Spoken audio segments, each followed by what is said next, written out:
قل آمنا بالله وما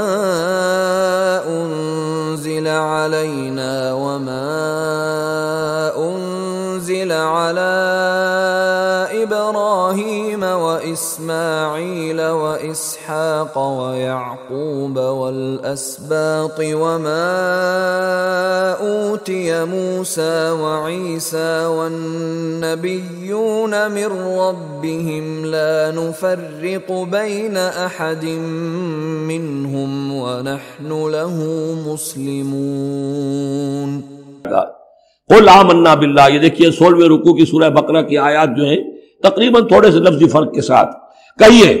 آمنا باللہ، ہم ایمان لائے اللہ پر، وما انزل علینا، جو نازل کیا گیا ہم پر، وما انزل علی ابراہیم و اسماعیل و اسحاق و یعقوب والاسباط، اور جو کچھ نازل کیا گیا ابراہیم پر، اسماعیل پر، اسحاق پر اور یعقوب پر اور ان کی اولاد پر، وما اوتی موسیٰ و عیسیٰ والنبیون من ربہم، جو بھی موسیٰ کو دیا گیا، عیسیٰ کو دیا گیا، تمام انبیاء کو دیا گیا ان کے رب کی طرف سے، لا نفرق بین احد منہم ونحن له مسلمون، ہم ان میں سے کسی ایک کے مابین بھی کوئی تفریق نہیں کرتے اور ہم تو اللہ کے فرما بردار ہیں۔